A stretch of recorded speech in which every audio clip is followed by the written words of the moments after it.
The rain hammered Central Park like God's own judgment, turning the paths into rivers of regret. And there he was, a kid, no more than 19, curled up on a bench like he'd been discarded by the world. I slammed on the brakes of my Bentley, the engine's growl dying to a whimper, because in that split second, his face caught the headlights. Bruised cheeks, lips cracked and blue, eyes squeezed shut against the storm, whispering please, not again in his sleep like a prayer no one would answer. My heart jackknifed. 20 years vanished in a thunderclap, and suddenly I wasn't the untouchable Dominic Hale anymore. I was just a man staring at the ghost of everything I'd buried. I'd come to the park that night to escape the boardroom vultures circling my empire. Haletech, my Silicon Valley darling transplanted to Manhattan's concrete jungle, was bleeding cash from a hostile takeover bid, and the whiskey in my flask wasn't dulling the edges. At 45, I'd built walls higher than the Empire State. Boardrooms where deals were sealed with handshakes that could crush bones. Penthouses where lovers came and went like seasonal stock trades.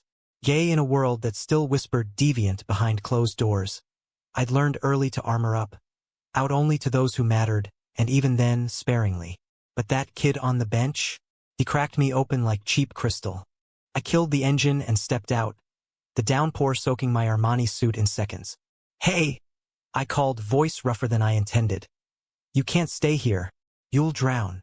He jolted awake, scrambling back like a cornered animal. His green eyes, God, those eyes, flashing terror and defiance. Up close, he was all sharp angles. Tousled black hair plastered to his forehead. A faded rainbow pin on his backpack like a badge of battles fought in shadows. Back off, man, he snarled, but his voice cracked, betraying the tremor. I don't need your pity party. Pity? No, this was something fiercer. A pull I couldn't name. I shrugged off my coat. Cashmere, worth more than his entire setup, and draped it over him. Name's Dominic, and you're Emmanuel, right? Saw it on your backpack tag.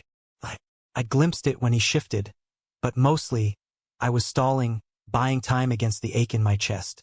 He froze, suspicion etching deeper lines on his young face. How the hell? Fine, whatever. Just leave me alone. But the rain won the argument. By the time thunder rattled the trees again, he was shivering too hard to protest as I bundled him into the car. The drive to my Upper East Side penthouse was a gauntlet of small talk and silences thicker than fog. He clutched the coat like a lifeline, staring out at the blurred neon of Times Square. Why re you doing this? He finally muttered, when we hit the Holland Tunnel's glow. Guys like you don't pick up strays without strings. I gripped the wheel tighter, the city's pulse mirroring my own erratic beat. Maybe I'm tired of strings. Or maybe you remind me of someone who deserved better. Truth sliced too close. I clamped my jaw and focused on the road. My place was a fortress of glass and steel 40 floors up, with views that made the Hudson look like a painting. The doorman didn't bat an eye at the soaked kid trailing me. Money bought discretion. Inside, the marble floors echoed our steps as I led him to the guest suite, all Egyptian cotton and rainfall showerheads. Clean up. Food's in the kitchen, help yourself. We'll talk in the morning. He hovered in the doorway, dripping, those eyes searching mine like he was decoding a cipher. This ain't charity, is it? What's the catch? I met his gaze, steady as the skyline beyond. No catch, Emmanuel. Just a roof for the night. And maybe, someone who gets it. He disappeared into the steam, and I poured another scotch, pacing the living room like a caged wolf. Who was he, really? A runaway from some Bible Belt town, chased out for loving the wrong way? The pins said as much, and the bruises whispered worse. By dawn, over coffee and croissants I'd had delivered from Le Pain Quotidien, the story spilled out in fits and starts. Emmanuel Rivera, 19, from a nowhere town in Ohio, kicked out at 16 when his dad found texts from his boyfriend. High school sweetheart, crushed under the weight of small-town hate, bounced through shelters, odd jobs, a stint in juvie for loitering with intent. Whatever that corporate-speak bullshit meant. Now, scraping by in the city, sleeping where he could, dreaming of art school but settling for busking sketches in Washington Square Park. I listened, the city waking below us in a symphony of horns and ambition. His voice wove through me like smoke, raw, unfiltered, alive in a way my polished life had forgotten. You're lucky, you know, he said, sketching absent patterns on a napkin with my pen. Money buys walls. I got none left. I laughed. Bitter. Walls crack, kid. Mine are just fancier. That afternoon, I showed him the city from my perch. Helicopter tours over the Statue of Liberty. Dim sum in Chinatown where no one cared who held whose hand under the table. For the first time in years I felt seen, not as the billionaire shark, but as Dominic, the guy who'd lost his first love to AIDS in the 90s, back when gay was a death sentence whispered in emergency rooms. It happened slow, like Manhattan traffic. A brush of hands over shared takeout, his laugh echoing in my library as he discovered my dog-eared copy of Giovanni's Room. Emmanuel had talent. His sketches captured the soul of the streets, gritty and tender, far beyond his years. I funded a portfolio, hooked him up with a spot at Parsons. Nights blurred into confessions. My closeted youth in Texas, marrying for cover before coming out and torching it all in a divorce that made tabloid fodder. His fears of rejection, of fading into the invisibility that swallowed so many queer kids. One evening, as jazz drifted from the speakers and the skyline bled orange, he leaned in. Our lips met tentative, then fierce, a spark that ignited something dormant, human. Love, unarmored and unapologetic. But love in my world was a minefield. Hailteka's board was gunning for me, whispers of embezzlement from a deal gone south. I confided in Emmanuel over late-night chess in the den. His pieces toppling mine with a grin that lit the room. "You're unbreakable," he said, fingers tracing my knuckles. "Nah," I replied, pulling him close. "Just stubborn." We built a rhythm.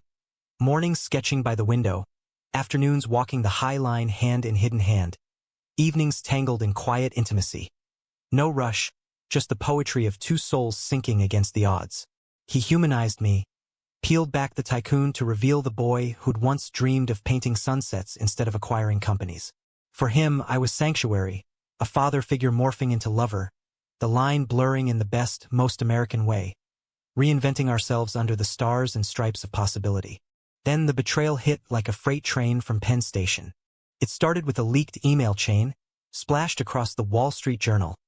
Hailteka's proprietary code, funneled to our rivals at Vertex Dynamics. My CFO's head on a platter, but the trail led deeper.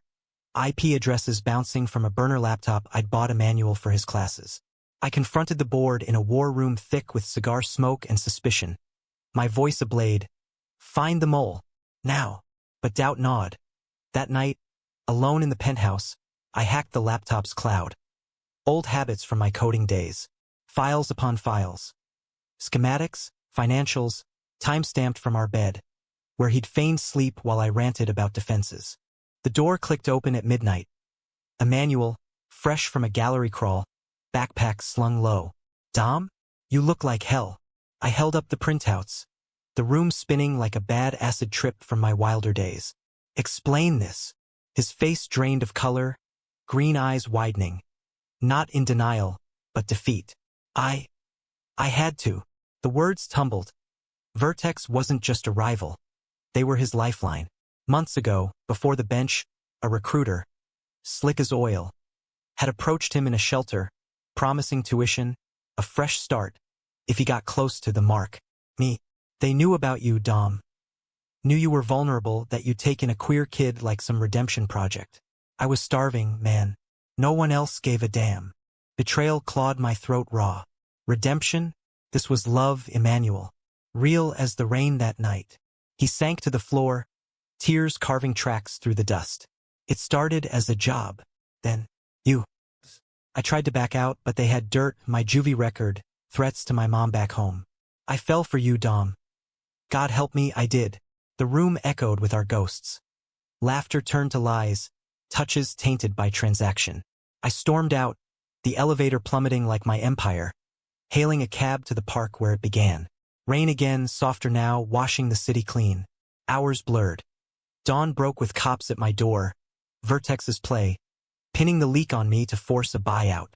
Climax crashed that afternoon on the penthouse roof, wind whipping like accusations. Emmanuel had waited, soaked and resolute. The city a glittering accusation below. "End it," I growled, fists clenched against the railing. "Walk away." "I can't." He grabbed my collar, pulling me into the storm. You think I want this? Vertex owns me now, but you own my heart, you stubborn bastard. Lightning forked the sky as truths erupted. His recruiter was my ex-CFO's brother. The whole scheme of vendetta from a deal I'd crushed years back. We'd been pawns in a bigger game, our love the unintended casualty. I shoved him back, rage boiling over. You used me. Every whisper. Every night. Lies. He staggered, wind howling his pain. I chose you every time it mattered. Sent them scraps, buried the rest. Checked the logs. Half the files are junk. We grappled there. Not in violence but desperation. Fists to chests, sobs mingling with rain. The skyline witnessing our unraveling. In that maelstrom, something shifted. Not forgiveness but clarity. I froze that night because you looked like hope. I choked out. And you were, even now.